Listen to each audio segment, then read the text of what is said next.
The train of crazy trades has been running wild all over the internet. I've heard X, Y, Z, crazy this, crazy that. We're going to get into a few of them. But first, I want to ask the question to both of you. Are you willing to trade pieces on this team after what you saw in the postseason, after what you know with Indy making it to the finals? Is it time to maybe trade some pieces depending on what you get? Is it time to... Period. Okay. Yes. Next question. I was going to say, what do you think? If I know my boy E as well as I think I do, he's Googling whether or not that was the Cavs Bulls. So I'm going to let him go and I'll go first because I want to make sure. I said I'm 100% sure and now he's Googling and I'm like 98% sure. It was the first round, actually. Yeah, I thought it was either first or second. But Okay, so yes. There is no one on this team that's untouchable for the right move. And there are only a couple guys who are untouchable most of the time. That's going to be Evan Mobley and Donovan Mitchell. Now, it's for the right move. I'm not saying fire sale and start over. I'm not saying this team, if we run it back next year, I won't have a little bit of confidence that they might be able to get over the hump. They don't stink at all. I'm not advocating for a fire sale of any sort. But if you're saying, if you can get Giannis in here and it costs you Jared Allen and really pick him, except for Donovan Mitchell. Darius Garland, for instance, would you do it? The answer is yes. I think we've seen enough of this team to say they're good, but they're a finesse team. And in the Eastern Conference, you still have to be a little bit tough, and we don't have the toughness. There's also an argument to be made that all these guys are D's and 3 guys, except for a couple guys who can penetrate and score, and Mobley and Allen, who are bigs inside. There are better potential fits out there. When I look at a team like Indiana, you could go man for man, roster for roster, position for position, and say the Cleveland Cavaliers are more talented at every position. And we lost in 5 games because Indiana has a team that was constructed as a team and has a lot better fits that play well together. If the GM in the front office, who I trust because they've done a good job so far, can go out and find people who they feel are better fits, even if they're not quite as talented, is that a move you make to try to get over the hump, to get a little tougher, and to get a little bit more of that symbiotic rhythm when teams are really cooking like the Pacers have shown? That's absolutely a move you make. Now, if you say, hey, John, well, are you saying we should trade Mobley and Darius for a first-round pick? No, let's not be stupid. I'm saying for a good move. But absolutely, I haven't seen enough out of this team, even with the core 4, to say no. It's a team you can't break up or touch because they're so close. That. All right. Let me jump in, E. Let me jump in just real quick because I think I am the more keep it together out of the 3 of us, even though I've loosened up on that take since they've lost the playoffs. Right. Yeah. To me, Donovan Mitchell and Evan Mobley are absolutely untouchable, in my opinion. I don't care what the offer is, short of something that we'll talk about in a little bit. Well, wait a minute, though. So don't say they're off limits and then say short of something. They're not off limits then.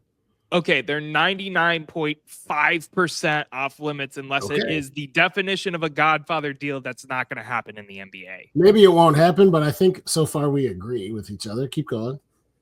I just, the way you phrased it, and I know that's semantics, so I'm not going to get into it, makes it feel like, well, if something came across where we get like Giannis, well, I'd give up Donovan Mitchell on that, and I wouldn't. So I think that's where we differ a little bit. Wait, hold on. I wouldn't give up Mobley for Giannis? I wouldn't give up Donovan Mitchell for Giannis.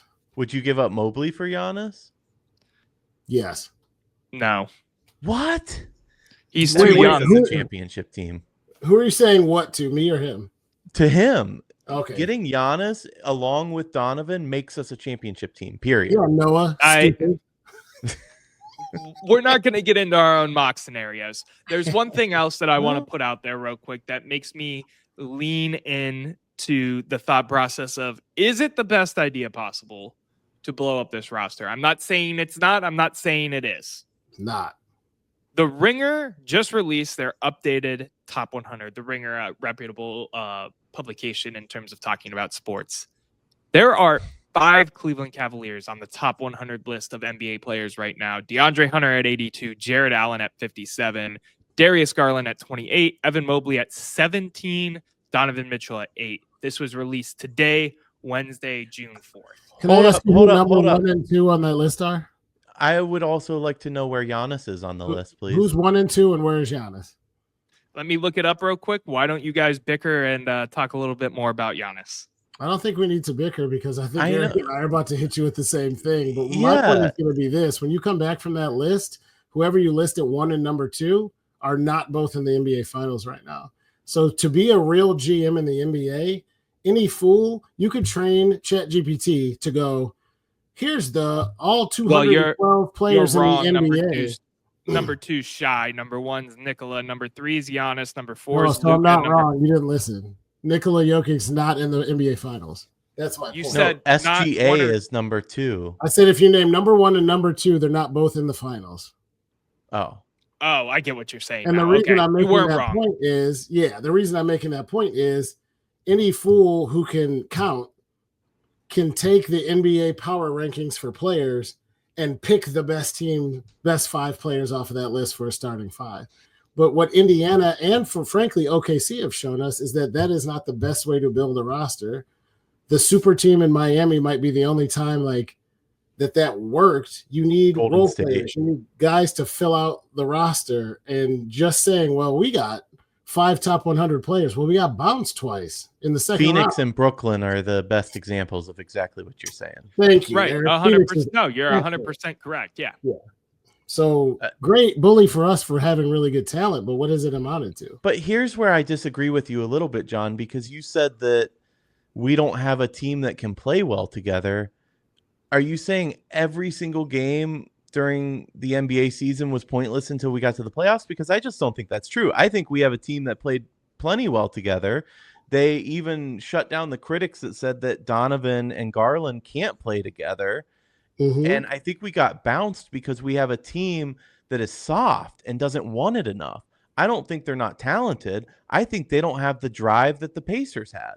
No, I don't think they gel as well. Like you said, do you think that we don't have a good team or they don't play well together? They do play well together. They don't play perfect together. They don't play great. But when we're beating teams by 50, 60 points in the regular season, John, I think you have some recency bias right now because they were the second best at one time, the best team in the NBA. It's not recency bias. It's what you guys said to me in reverse from a while ago. And this isn't to bring up old stuff and throw it back. Right. I don't think that every single team who ever laces it up has a goal of winning the NBA Finals. But the Cleveland Cavaliers this year did have a goal of winning the NBA Finals, and they didn't do it. So you guys are basing this all off of how fun the regular season was, and I don't disagree. Spectacular show, a 3-point shooting barrage, Cavalanche, the snow was coming down, it was fun. What did it net us? Home in the second round for the second year in a row with the best team on paper in the Eastern Conference, which for a team as talented as the Cavs in the second apron is unacceptable. Period. But just to say we don't gel, you're going too extreme the other way. It's not that they don't gel. I think this team gels well, and they've continued to show their ability of gelling. We've talked about this at length before with some advanced metrics and stuff, and that stuff can get ticky-tacky. Also regular season. Can I go now? You guys both gave your takes on that. No, yes, please. No, please. I'm sorry. Get Jared Allen the fuck off my team. He's too damn soft. That's number 1 I'm cutting. Ty Jerome, if he can go get a max deal somewhere, bye. Bye, Felicia. We don't need you. He's not getting a max deal anywhere. Not anymore. That's for damn sure. Right. Garland, bye. Don't need you. Listen, the fact is that this team does need some work, and the whole Mitchell Donovan era, I think that's over. I think it needs to be over. They played decently together, but having 2 short-ass guards. You mean Mitchell Garland? You said Mitchell Donovan, just to be clear. Yeah. Okay. Thank you. Yes, Mitchell Garland. Having 2 short-ass guards in the same starting 5 doesn't work. We've proven that. We don't space the floor well. At least we didn't in the playoffs. I'm not sure why, because we did just fine in the regular season. I think we do have some work to do. To say that the core 4 is untouchable, I know you didn't say that, but that's crazy if that's the take. I think Donovan should be untouchable, assuming we're not getting 2 of Giannis and Steph Curry somehow. But everyone else other than Donovan, I'm okay if we put the right team together and get rid of them. And I think Kenny will So- floor a good team too. So this is a good transition because there's a plethora of different trades that have hit the market. And to back some of what you guys are saying real quick, Chris Fetter, one of the reporters on the Cleveland Cavaliers, say that the Cavs are now more willing to entertain trades for Jared Allen and Darius Garland per himself.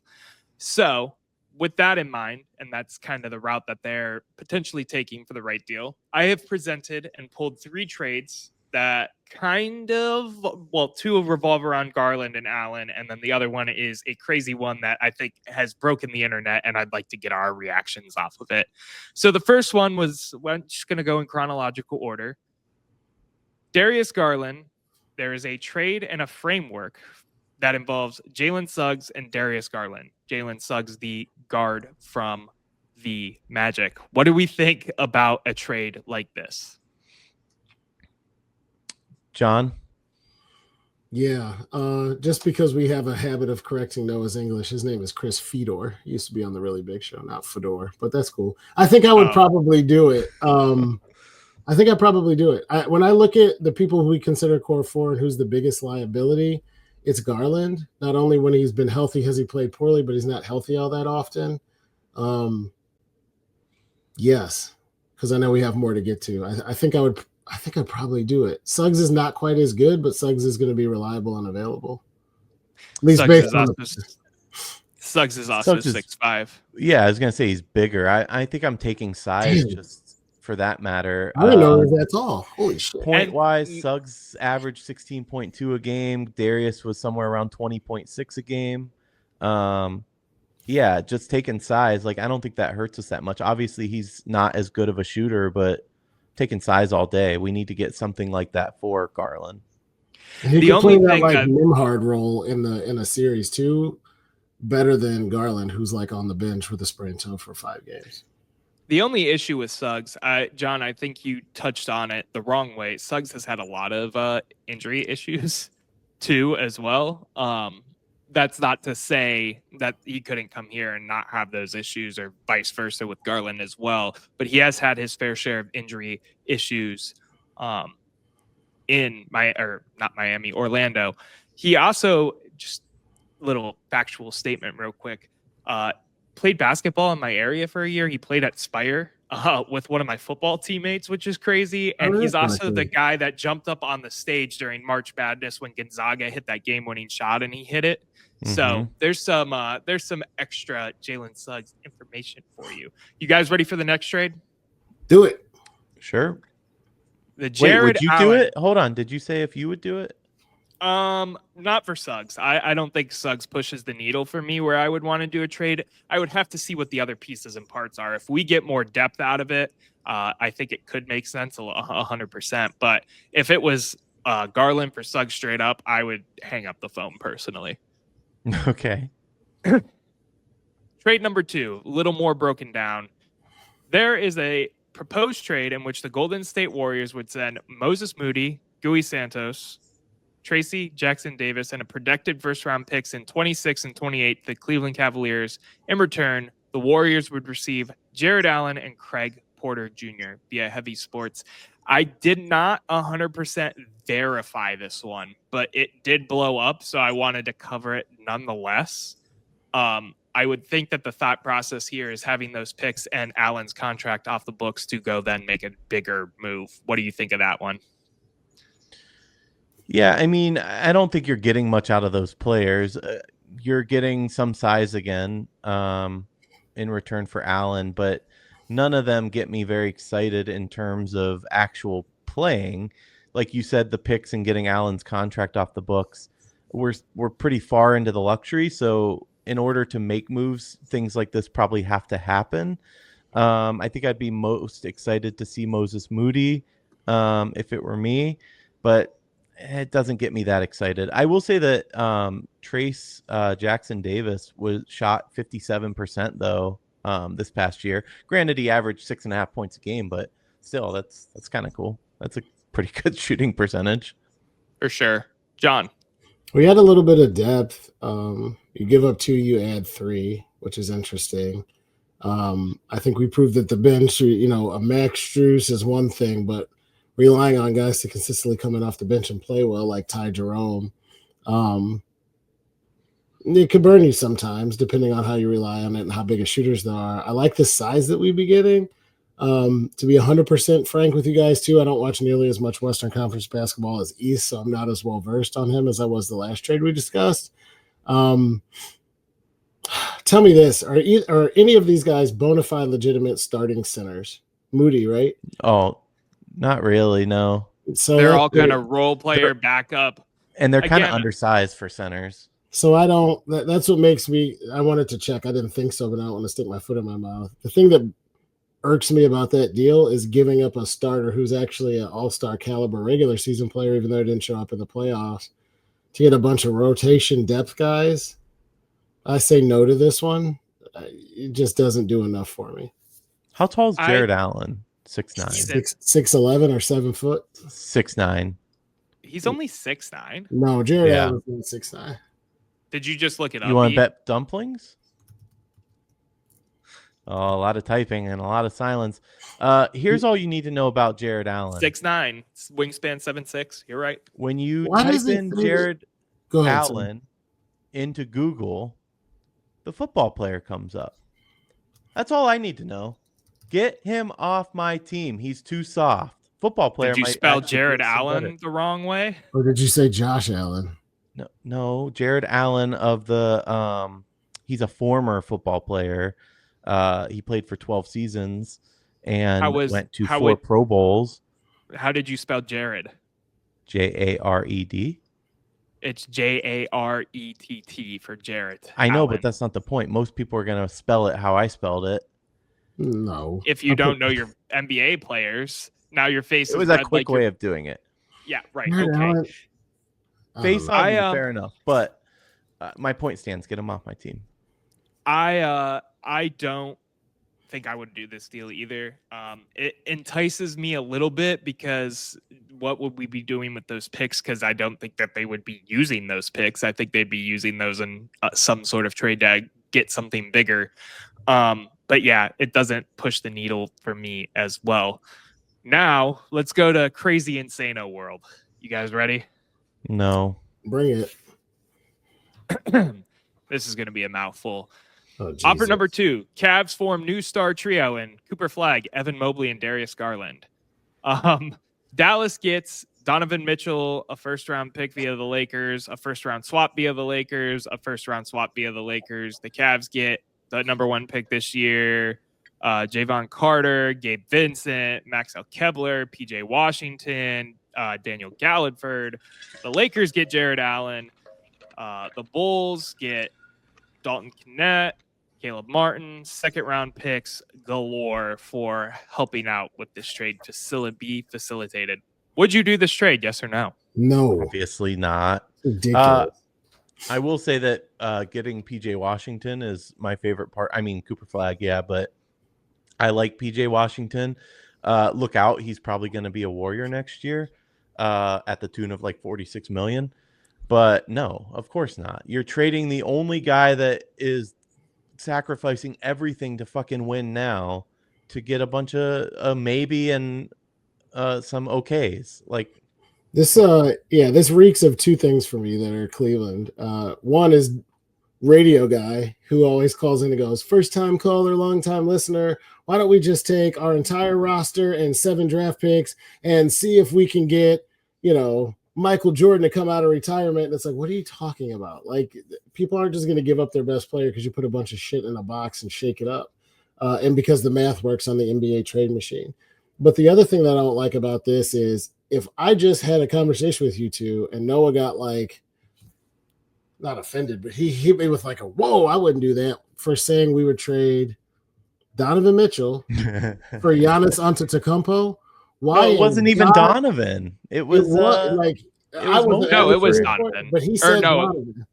Yeah. If you won't trade Donovan Mitchell for Giannis, what the hell makes you so excited about Cooper Flagg? Which is the other thing I hate about Cleveland. We overvalue draft picks. We're always too excited about the next thing. Trade Donovan Mitchell for Cooper Flagg. I don't even entertain this. Shiny new toy syndrome for sure. Correct. That's wild. I wouldn't do this trade. I don't think Kobe Altman would do this trade. And the fact that this came from ESPN as a push notification to Cleveland Cavaliers fans' phones. Well, it came from ESPN Cleveland, which means it came from the radio. No, it was posted on ESPN. What you sent us said ESPN Cleveland. It was so unless there was a different post. The article itself is an ESPN article. ESPN Cleveland part of ESPN, so semantics. Well, it doesn't matter. First of all, that doesn't mean anything. Anybody can put together a trade proposal idea as a writer and post it on ESPN. So if they're not giving credence to this, for the record. Right, but the fact that someone approved that at the end of the day from a big name publication to me is just absolutely these headlines actually crack me up because KYC, ESPN proposed a wild Cavs trade. Sports Illustrated, ESPN drops eye-popping trade suggestion. Like, come on, guys. This was meant for clickbait. That's the whole point of that article. Certainly eye-popping when there's 42 players involved. You have to scroll 3 times to read the whole trade. That's definitely eye-popping. It is on ESPN, the host. I will give you that. With me as the host has to be, oh God, this is going to be a mouthful. Let's go. And then goes through the whole trade. That's how you know it's never going to happen. And that's how you know you are getting to the dog days of summer when it comes to sports, my friend. For sure. You pulled out what the Cavs are getting, by the way. Javon Carter, Gabe Vincent, Maxi Kleber, and PJ Washington, and Daniel Gafford. You pulled that out of your bag and you think that's going to happen? Like, whoever put this together was just having fun on one of those trade websites. It's literally the ESPN trade machine. Oh, I missed it. 10 minutes ago, Eric. Thanks for listening. We're having a whole show over here. ESPN let the intern write his first article ever, and this is the hot filth that they came up with in the end of May 2025. Gentlemen, they did precisely what they intended to do, and that was there's other freaking news headlines talking about this article. That's all they wanted, and they got it. Oh, 100%. 100%. Gentlemen, anything else? Oh, yeah, go ahead.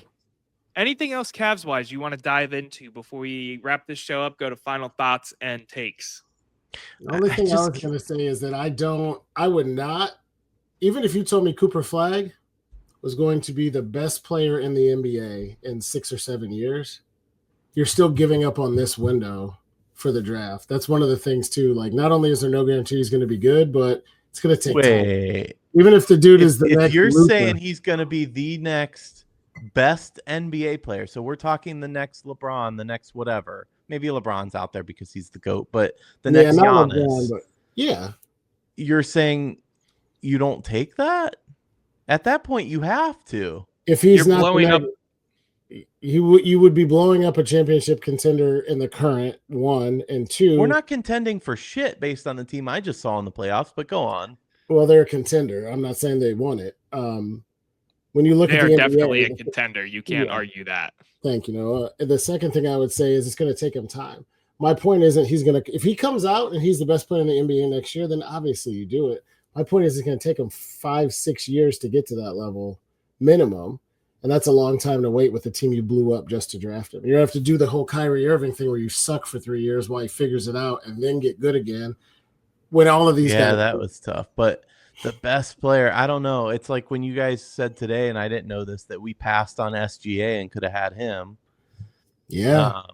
Which obviously someone else traded him too. So they did even worse. They had him, but it's hard to know those things. That's fair. For those of you who want to watch today, the Cavaliers in 2018 took Colin Sexton over SGA, and in 2020 took Isaac Okoro over Tyrese Halliburton. Tyrese Halliburton was also ranked 1 higher on the Ringers list than Donovan Mitchell. Just a fun FYI. What? Or what? Yeah. I thought you said this was what did you call it? Whatever, a legitimate publication. Yeah, the Ringer is a legitimate shit with that list. I think that's right. Wait, you don't think Halliburton's better than Okoro? No, Donovan Mitchell. Oh, I thought you said Halliburton was ranked higher than Okoro in that draft. Yeah, I would hope he's more than one spot number ahead of 7 in the Okoro. top 10 players is Tyrese Halliburton. who's one ahead of Donovan. No fucking chance. That list is whack. An argument for Another another day.